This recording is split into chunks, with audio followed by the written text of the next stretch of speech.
perfecting your character is something you can't... Impossible. But that doesn't mean you shouldn't try. Well, I should know what I shouldn't do. At least I should know what I shouldn't do, right? But you should not only know what you shouldn't do, you should have an understanding of what you should do. You can investigate what the church fathers taught, which were born around the birth of Jesus in the classical period in the Roman times, and you can look at what Christians are teaching today, and you can see that we're teaching the same thing. If we remove that authority, then all we've got is, well, you've got your good way to live, and I've got my good way to live, and your good way disagrees with my good way, your good way contradicts my way, so who's going to win? Should we live like you do, or should we live like we do? I'm just saying that you shouldn't feel yourself belonging to a particular fellowship or a particular denomination so strongly that you would then denigrate your brothers and sisters in Christ. God, show me. You just made a statement. Right, I'm going to get it out. Yeah. Show me where Jesus taught that there's no such thing as a bad person.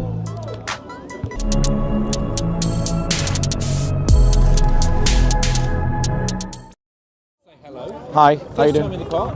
Nice to meet you. Brother, we're in Romford in Essex. Thanks be to God. Right, indeed. Yeah. And thank you for all that you do. Thank you. It's thoroughly Not me, impressive. but Christ in me. I'm praying for Kirill. I don't know what you think about Patriarch Kirill. Yeah. Because I think he's the one person who can stop the stupidity that's going on. Yeah. But he's frightened of doing so. Yeah. I think. Stand a bit closer, bro, so the microphone can pick up your voice. Oh, right. One of the questions I've got is, how does this all end? Yeah. And everybody comes here and they protest about how terrible everything is. Yeah. And we push Russia as far away from us as we possibly can. Yeah. And I can't help wondering, how far is too far? Because they need, with every reconciliation that happens, you have to invite people back. Yeah.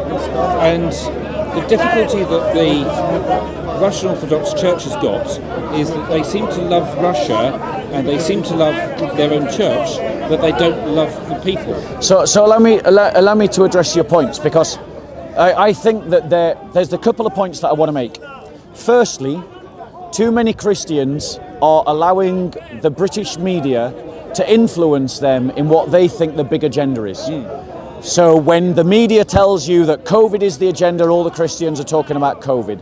When the media tells you that Russia is the agenda, every Christian starts talking about Russia.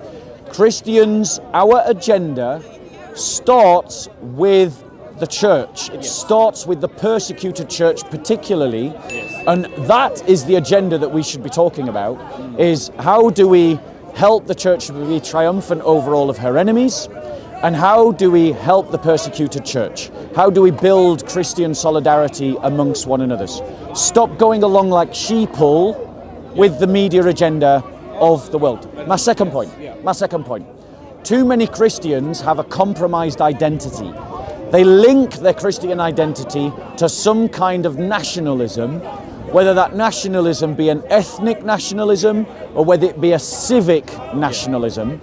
And that's what you're seeing in Russia and Ukraine. No, I'd agree with you. The reason why the Patriarch of Russia is going along with what the Russian state is doing is because the Russian Orthodox Church thinks of itself as Russian, not Christian.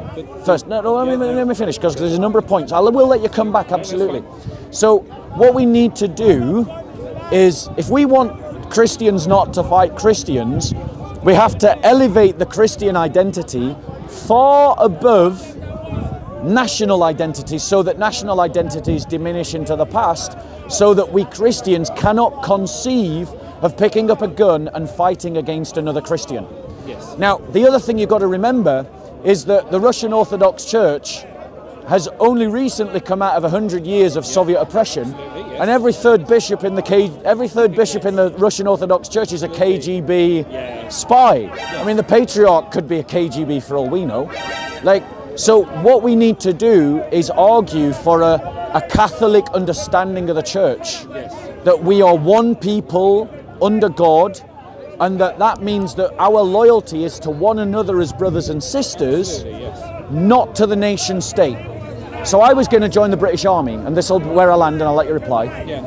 I was going to join the British Army.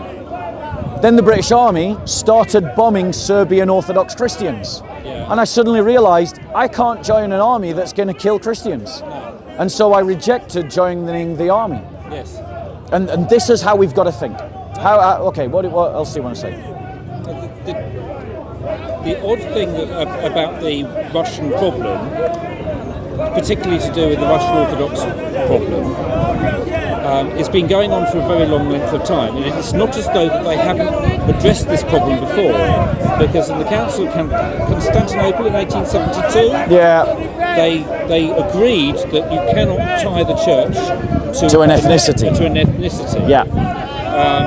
And to do so was actually heresy. Yes. So that, I mean, if you take Ruski Mir, the Russian world concept, which subsumes Ukrainianness into Russianness, yes, then that has to be that same heresy. Yeah, they're placing ethnicity above. I mean, the very fact that Russians speak about Holy Rus. Yes. There's no such thing as Holy Rus. No. There's a Holy Catholic and Apostolic Church. Finito. That's it. Yes. It's the church that he's made holy, not Russia. Yes. Like, you're not holy because you're Rus. You're holy because you're Christian. Yes. Now, the thing is, the Russian Orthodox Church has attempted to consecrate the institutions of Russia to the church, but or to form an uneasy alliance. But the reality is, they've fallen into the trap of, rather than demanding Orthodox politicians use state institutions for the benefit of the church, yes, they've instead fallen into the trap of using the church for the benefit of the Russian state institutions. Yes, and they call that symphonia. Yeah, That's what Henry did anyway. Henry would be another example of subserving the church to the state. Yes. So the Church of England does that often, which is It was created in order to be a creature of the state. Totally.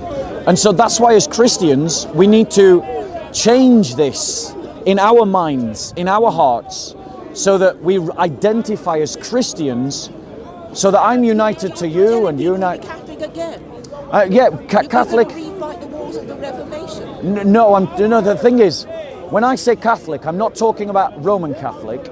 I'm talking about the idea of universal Christianity and the idea of a universal Christian identity. That is, with a small c. yeah. So it's the idea of being disciples of Jesus before anything else, not disciples of the state, not disciples of culture, but disciples of Jesus. And when we do that, you find that the more a Christian draws closer to Jesus, the less important denominations are, the less important ethnicities are, the less important that nation states are. I'll give you an example. I mean, there's a guy who made an electric violin for me, and he's a lovely guy, and he ran a music shop in Birmingham, but he's Roman Catholic by upbringing, and he married a Baptist, and they go to either church, it doesn't really matter. He plays in their band wherever, but they're Christians, and that's how it should be. And that's how it should be. It doesn't really matter which church they were in. Lower the denominational walls. And I want to be clear. I'm not saying that you shouldn't belong to a church. No. I'm just saying that you shouldn't feel yourself belonging to a particular fellowship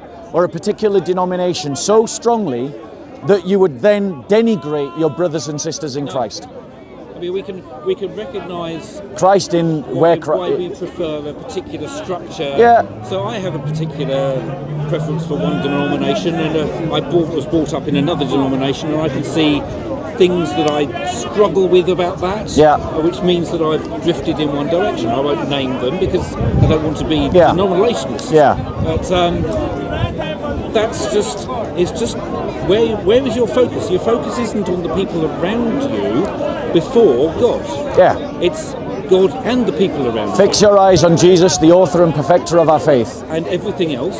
Yeah. So in terms of how that plays out, that means that Christians of every denomination and ethnicity and nationality should work together for the triumph of the church. Yes. Should work together to bring people to discipleship in Jesus Christ, and should work together to assist and aid the persecuted Christian. Yeah. Like there was a Coptic priest murdered just 2 days ago. 2 days. It's just ridiculous. Yeah? Christians can protest about BLM. Why can't we protest about the persecuted church? Why are our leaders so weak that they can't call us to activism for the persecuted church? So when you want Christianity to be a big thing again, you're thinking of harnessing it for political purposes, aren't you? I mean, No. I'm saying that our discipleship in the Lord includes every area of our life. So it includes how you're a mother, how you're a grandmother, but it also includes how you vote and what you vote for. It also includes where you shop and what you buy. So that means that our discipleship in the Lord includes how we interact with politics. And Christianity has its own political narrative. Islam has that. But just because Islam does something doesn't mean that we shouldn't do something. Muslims pray. Does that mean we shouldn't pray? No, but we're talking about the most effective vehicle to accomplish your political purposes. Yes. I'm assuming you're doing this for a political purpose. No, I'm doing this because I believe in Jesus, and I believe that Jesus is the Lord of my life, and that includes the entirety of my life: economic, political, social, and cultural.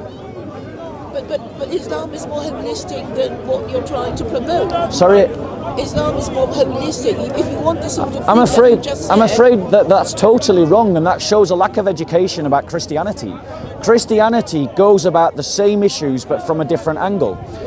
Christianity tries to say to you that you need to perfect your character, and by perfecting your character, it is impossible. We are all sinners. Yeah, but I think what you're doing is you're making the perfect the enemy of the good. Perfecting your character is something you can't... Impossible. But that doesn't mean you shouldn't try. Well, I should know what I shouldn't do. At least I should know what I shouldn't do, right? But you should not only know what you shouldn't do, you should have an understanding of what you should do. So the way that Christianity works is it's about perfecting your character. And when you perfect your character, you perfect your life. Yes. But that also includes perfecting your politics. So it's not the idea as you... One second. How am I to perfect my It's not as you have mischaracterized that Islam is a more holistic system than Christianity. That's a total mischaracterization and demonstrates a lack of understanding of what it means to be a disciple.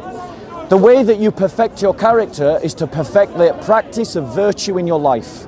What does that mean? It's So vague. So what you need to do is you need to learn what the virtues are. What are they? So it's things like faith, hope, love, justice, chastity, hold on, and my mind's just gone blank. Courage, faithfulness, and then you... The Muslims say, do this, don't do that, do this, don't do that. Isn't that easier? No, it isn't, and I'll explain why. Because if you have a system of laws, right, that people have to do and don't have to do, They keep their identity. the problem, I agree, and we Christians need to keep our identity, absolutely. But let me explain why what you're saying doesn't work. Because if you have a code of laws, eventually those code of laws date. They become irrelevant. It happened. It happened. Islam doesn't have the eternal laws of God. It has the opinions of men, but it's false. And I'll give you an example. The Quran says that when you fast from the rising of the sun, and you know the rising of the sun when you can tell a white line of the dawn from a dark line. But the fact is, you can't apply that principle everywhere. Why can't you apply that everywhere? Because the sun doesn't rise and set everywhere. So in other words... They should just use Meccan time. Right, but this is... Meccan daylight hours. So basically what that means is that they're having to adopt what the Quran says. They're having to change what the Quran says. Let them do that. Right, so that means that their system of laws are not perfect, they're man-made. Well, it's good enough. No, it isn't good enough. Said, don't let the perfect be the enemy. I'm sorry, it isn't perfect and it isn't good enough. Because a religion that has to be universal has to be something that you can apply at all times, in all places, in all conditions. Christianity, because it's about dealing with the inner character, can be applied at all times, in all places, in all conditions. But a system of laws cannot, by definition, be applied all the time, everywhere, in all conditions. So Christianity is a more universal system than Islam. Another example to prove the same. If I said to you, this is the most important message you're ever going to hear. Confitio de omnipotenti et vobis fratres que peccavi cogitatione. Is that message any good to you? You'll have to translate it. Is it any good to you? Well, I'm not Italian. Is it any good to you? I'm not Italian. So no, it isn't. I don't understand it. Exactly. So Islam is a message that's rooted to the Arabic language, which means that anyone who's not an Arab is a servant of the Arabs to tell you what God said. Whereas in Christianity, because we are talking about the message, not the words. Sure, there's English translation. But a translation isn't the Quran, is it? Well, I mean, the Bible is not. But the thing is, you don't understand the difference. What you're doing is you're assuming that because it's true about Islam, it must also be true about Christianity. And that's a false logic. The Christian faith is not about the words of the Bible. The Christian faith is about the story of Jesus Christ. And that story can be translated into English, which means that you can literally read the message of God in English. You're not subservient to anyone except the faithfulness of the apostolic teaching translated. But you can't have that in Islam. Translated into English, since King James. So Essentially, the major difference that you have is, rather than following a set of rules, we are following the example of Jesus. Amen. And the whole purpose of the life of a Christian is that we follow him, and the way that we structure our lives and the practices that we do in terms of prayer, fasting, giving to the poor, and so on. Yeah, we fast as Christians. Yes. Those things we do, we dedicate them so that God can then transform our lives so that we want to do. Yeah. And it's that transformation of our hearts that changes your natural attitude. So Yes. So for example, And the world around you. So for example, I mean, I've been convicted about the state of homelessness within the last 5 to 10 years. Didn't care about the homeless before, but God's worked in my life and switched something on. And now it bothers me. It really, really bothers me because it bothered Jesus. Yeah. And that's God changing me and me allowing God to change me so that I'm more like Jesus. Himself. He kept wandering around Galilee, northern Galilee, Yes, Lebanon, yes. backwards and forwards. He said that they 3 said years. that the foxes have holes and the birds have nests, but the Son of Man has no place to That's it. rest his head but He the kept earth. preaching. but he also said that Paul will always be with us. Paul, The poor will always be with correct, us. and they are. And they are. So that was a pretty But true statement. no, it's a true statement. Yeah. The reason why the poor will always be with us. Don't worry about them. Where does Jesus say don't worry about them? Well, the way he was saying it in that particular context. No, we don't. No, I'm sorry, you don't know the context. Well, the ointment, yes. No, the because- apostles saying, "Wow, it cost so much money to buy that ointment." I'm sorry, but all you're demonstrating, sister, is really a lot of ignorance on this issue because I wrong about the because story? you're absolutely wrong. Yes, because Christ. why was he So wrong? sorry, one second. Let me finish. So the reality is, Christians inspired by Jesus do more for homeless around the entire world. We singularly are the most charitable community. The Catholic Church on its own, before you add on all the other churches, is the largest charity in the world, and it does the most for the poorest. Does more than the UN, does more than anyone else. The Salvation Army in this country, there's only 250,000 of them. They do more charitable work for the homeless than 4 million Muslims. So- There's hardly anyone Christian in Britain anymore. Muslims, they That's advertise, a- send us money. The land, but the point is, sister, this is irrelevant to what Jesus taught. The question that you have to decide for yourself is Jesus Christ someone worth following? It doesn't matter whether there are lots of Christians or few Christians, or whether they're good Christians or bad Christians. The question is, are you a Christian? The question is, are you a disciple of Jesus? And what do you think about Jesus? I'd ask it, just out of interest, what do you think about Jesus? I mean, I find the story just of getting crucified, you know, not particularly Nice? well. I mean, it's like. I mean, crucifixion's not nice. Yeah, so he got himself executed, and Christians worship him, and there are better prophets like Moses, and he came with a book. What's wrong with why is Jesus a worse prophet than Moses? Please explain. Because if I asked you, like, you know, would you like to be, if you had to choose between Muhammad and Jesus? I'd definitely choose Jesus. You'd like to be crucified, would you? I would definitely. Let me. Jesus was crucified, so he didn't have. Yeah, exactly. No, Jesus. So no. Let me. I don't have to what? Excuse me, sister. Yeah. Sister. Let me. I don't make that. Sister, let me address your point, right? Sister, let me address your point. If I followed Muhammad, I would have to accept that it's okay to have sex with children, that it's okay to sell slaves. No, sister, let me finish. Let me finish. If I accept, no, let me finish. If I accept Muhammad, I have to accept you can have sex with children, sell slaves, that you can persecute religious minorities. Hold on one second. I did this exercise, the very exercise. No, let me finish. Let me finish. Brother, let me finish. Let me finish my point. Brother, sister. Okay, do you guys want to talk to one another? That was the Spanish. Right, if you want to talk to him, go over there and talk to him. No, if you want to talk to him, go over there and talk to him, because I was having a conversation that you interrupted. So go and talk to him if you don't want to talk to me. Okay, brother, let's step away. Let them talk. So my point. I just want to finish, because the lady said. Let me just address the camera. So the lady said, "Why would I choose Jesus over Muhammad?" The fact of the matter is, this is exactly why I became a Christian, not a Muslim. What the lady over there doesn't understand is I actually considered being a Muslim, and I rejected becoming a Muslim because of the example of Muhammad.